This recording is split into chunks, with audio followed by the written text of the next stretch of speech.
Okay, so then... What's your view on negative interest rates, and would you be willing to use negative interest rates as a tool of the central bank? I'm not too enthusiastic about negative interest rates. Not really because we would have any financial stability problem or we would be worried about Czech financial sector. But I more think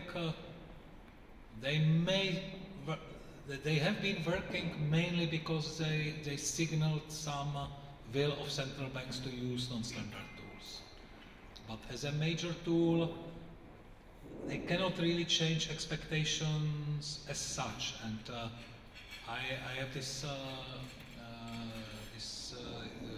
explanation. I think even drops of interest rates below 1 were having lower impact on expectations than when we moved from 3 to 2, and simply because it's clear that there is an end somewhere. Yeah. There is a floor, maybe not at 0, but at 0.75 and 1. At some point, the banks will be hit by low interest rates. People may start cashing out of the accounts and same with enterprises, and that essentially makes it a sort of limited space tool, or to put it in a more colorful way. I think 19th century, the camp of somebody moving along America, one Wild West, and then the Indians are showing, the deflationary Indians are showing, and you have last 4 bullets. Last 4 drops of your interest rate, and then you make, wow, I can use negative interest rate. So I have 3 more bullets. I may have 7, 8. I don't think the Indians will be really impressed by the fact that you don't have only 4, but 3 more bullets. Yeah, that's why I think it's much better to use the tools which have unlimited potential. Yeah, that like the exchange rate, like QE, like twice, whatever you do, and it has an infinite potential. You are better with credibility-wise and expectation-wise.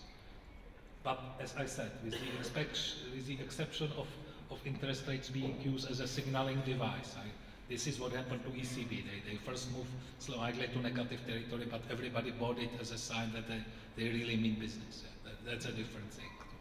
But you see, I'm not too enthusiastic about them. Okay, I believe there was this. Yeah. Actually, you have answered my question.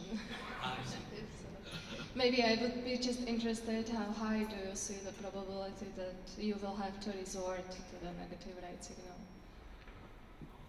I believe if, so far I would say if this bank resorts to negative interest rates, it will be essentially driven from abroad and driven by speculations. But before the end year, we had negative interest rates on a significant segments anyway. Now they are less so there, but they are still there. I think if you simply deliver the forex trades and liquidity to the markets, they can generate a bit of it themselves, especially in segments which matter for this. But we will see. That's we are essentially in a space that's very difficult to. In which it's very difficult to make forecast how the system is going to work. We are in a border. Central banks are sort of in a border of their expectation and their space. So it's very difficult to guess. So another questions?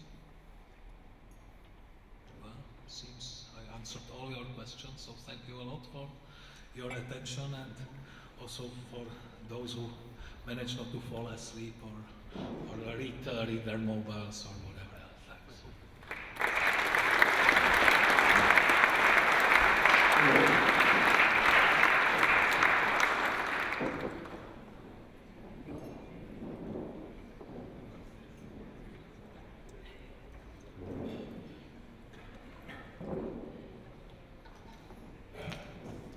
Right. Prior to this event, together with our PR partners DBM and the company Hertzmann, we conducted a survey on the Czech Republic economic development and the policy of the Czech National Bank.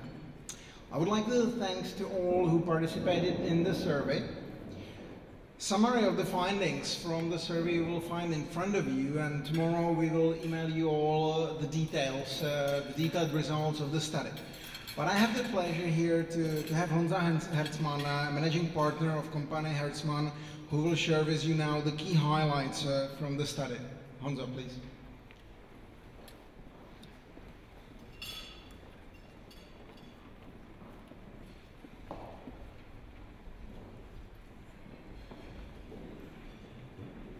Good evening, ladies and gentlemen. I'm sorry, I have no big surprise for you.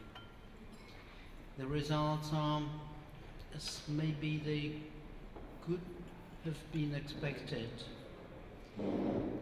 Maybe but one. We asked in the survey about the expectation of you as financial experts as to what the central bank is going to do by the end of this year, or till the end of this year.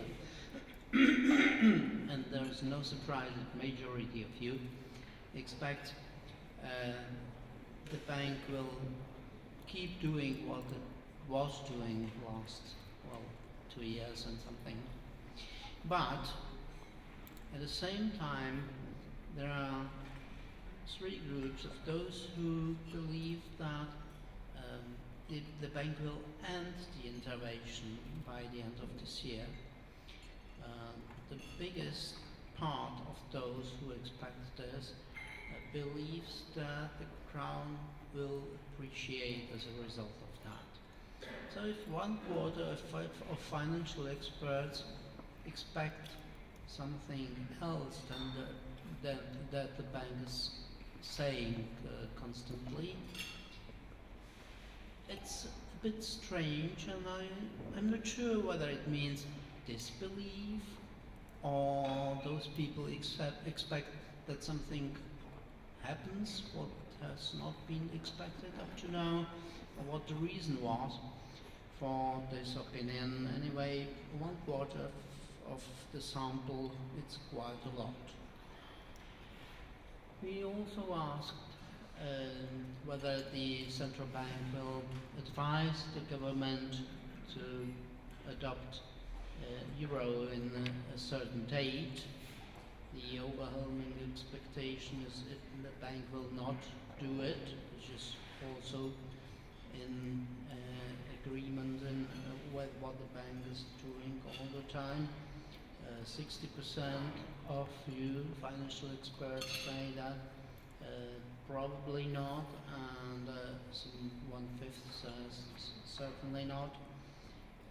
It is quite interesting that CFA members and candidates share a bit different opinion. They are a bit more ready to accept that the bank might say something like that, say some, or advise some specific date for the adopting of euro. Another set of questions dealt with Chinese and Russian investments. It is quite interesting because we have a comparison to the data that we got last year. The changes are not too big, but there are some. Definitely, like last year, the Russian investments are much less seen as an opportunity and much more seen as a threat. What is interesting that in both cases, the percentage of those who assess these investments as a threat has grown by 4 percentage points, which says that maybe we are not so quiet concerning the intentions or plans or long-term strategies of Russian and Chinese investors. The vast majority of you financial experts expect that the Chinese investment will grow 86 or close to 87%, which is much more than the expectation that the Russian investment is going to grow. That is just 1 quarter.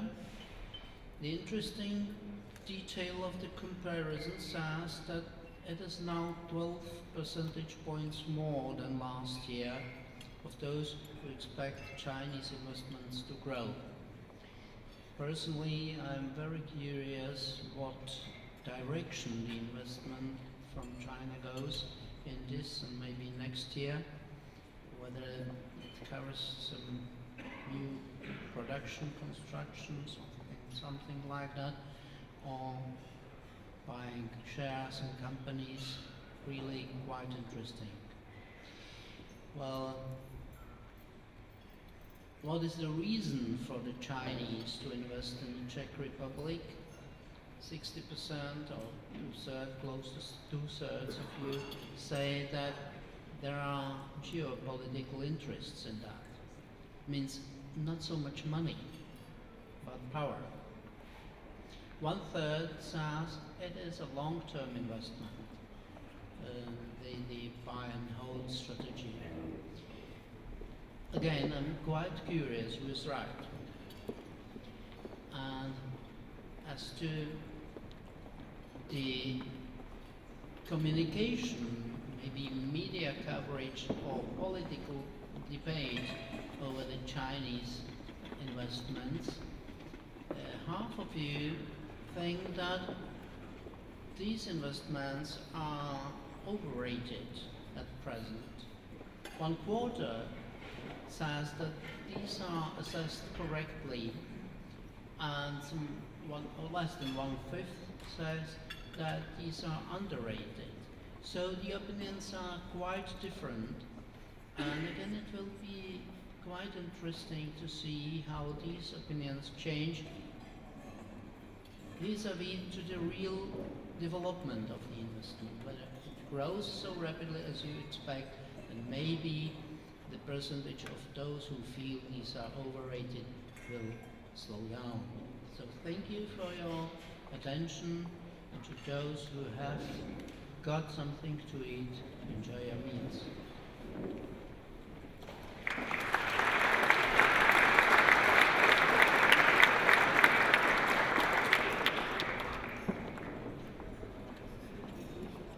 Thank you, Hanzo.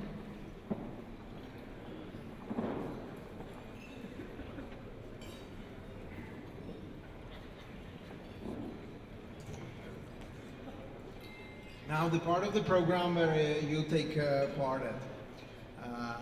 As you can guess from the name, this event is about forecasting. We are bringing the best and most knowledgeable speakers here to